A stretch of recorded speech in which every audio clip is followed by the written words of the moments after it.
நிரப்பல் எப்போது தொடரும்? ஏற்கனவே இப்போ நம்மளுடைய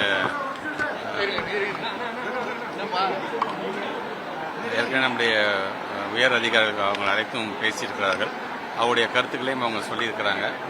உயர் அதிகாரிகளும் அதை சார்ந்து நம்முடைய மாண்பு தமிழ்நாட்டு முதலமைச்சருடைய அலுவலர்களுடன் உரையாற்றியிருக்கிறார்கள். முதலமைச்சர் வந்தது பிறகு அது சார்ந்து ஒரு நல்ல முடிவை கண்டிப்பாக நம்ம எடுக்க முடியும்.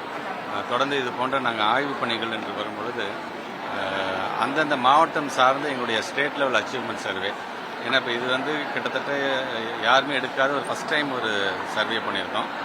குறிப்பாக பார்த்தீங்கன்னா ஒட்டுமொத்த தமிழ்நாட்டுக்கும் 75,000 பேர் 1,00,000 பேர் எடுப்பாங்க. இது எல்லா ஸ்கூலில் இருக்க எல்லா பிள்ளைங்களும் எடுக்க வேண்டும் என்று முடிவு எடுத்ததுக்கு அடிப்படையில் 9,80,000 பிள்ளைகளை அசஸ் பண்ணி அதன் மூலமாக அந்த ரிப்போர்ட் மூலமாக நடைபெற்ற ஒரு ஆய்வுக் கூட்டம் தான் இந்த ஆய்வுக் கூட்டம். இது ஒவ்வொரு ஸ்கூலும் இண்டிவிஜுவலாக பார்த்தீங்கன்னா ஒரு ப்ராக்ரஸ் ரிப்போர்ட் மாதிரியே நாங்கள் கொடுத்துருக்குறோம். அந்த பள்ளிக்கூடத்தை சார்ந்திருக்கின்ற குழந்தைகள் எந்தெந்த பாடத்தில் பின்தங்கியிருக்காங்க, எது நல்லா பெர்ஃபார்ம் பண்ணியிருக்காங்க, அது சார்ந்து என்ன ஆக்ஷன் பிளான் பண்ண வேண்டும் என்கிற அளவுக்கு ஒரு மிகப்பெரிய ஒரு நல்ல ஒரு ஆய்வுக் கூட்டம், ஒரு ஆரோக்கியமான ஒரு ஆய்வுக் கூட்டம். கருத்து பரிமாற்றங்கள் அதிகமாக எங்களுடைய ஆசிரியர்கிட்ட நாங்கள் வாங்கியிருக்கிறோம். நாங்களும் அவங்களிடம் சில அறிவுரைகளை சொல்லியிருக்கிறோம். கிட்டத்தட்ட இது 12வது மாவட்டமாக ஒரு அமைச்சராக நானே நேரடியாக சென்று இந்த ஆய்வுக் கூட்டத்தை நடத்தினால் இன்னும் நிறையாக தெரிந்து கொள்ள முடிகிறது என்ற விதத்தில் இது நடந்திருக்கின்றது. ஸோ அந்த ஸ்லாஷ் ரிப்போர்ட் என்பது இந்த ஆண்டு மட்டுமில்லை, இனி ஒவ்வொரு ஆண்டும் அது நடக்கும்போது தான் டீச்சர்ஸ்க்கும் நம்ம எந்த அளவுக்கு பெர்ஃபார்ம் பண்ணியிருக்கிறோம் அப்படிங்கிறத தெரிந்து கொள்வதற்கும் ஒரு வகையாக இருக்குங்கிற அளவுக்கு இது தொடர்ந்து செய்யுது. சார், ஏற்கனவே நம்ம நீதி போதனை வகுப்புகள்லாம் நடத்தணும்னு சொல்லியிருக்கோம்.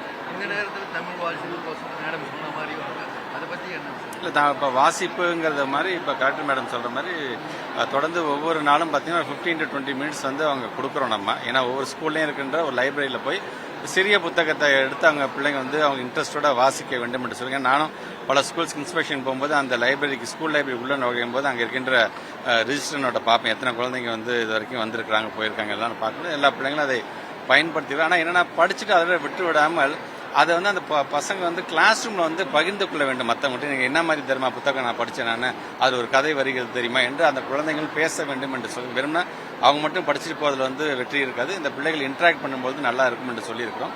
கண்டிப்பாக அதையும் செய்வார்கள் நான் நம்புகிறேன். பாவடிவிலான வகுப்பறைன்னு சொல்லியிருக்காங்க. கொஞ்சம் சில இடத்துல இம்ப்ளிமெண்ட் பண்ணியிருக்காங்க, சில இடத்துல ட்ரையல் அண்ட் எரர் பேசிஸ் தான். இது எங்கெல்லாம் பயனுள்ளதாக இருக்குமோ அவங்க அதை பயன்படுத்திக்கலாம். நீங்கள் இதை பார்த்துருப்பீங்க. நீங்கள் நிறைய இடத்துல ஒவ்வொருத்தர் ஒவ்வொரு விதமான கருத்துக்கள் சொல்லும்போது ஒன்றும் ஹார்ட் அண்ட் ஃபாஸ்டோட ஜிஓவோ அல்லது ஆர்டரோ கிடையாது. அந்தந்த இடத்துக்கு யார் யாருக்கு அது விருப்பம் இருக்கிறதோ ட்ரையல் அண்ட் எரர் பேசிஸில் பாருங்கள்.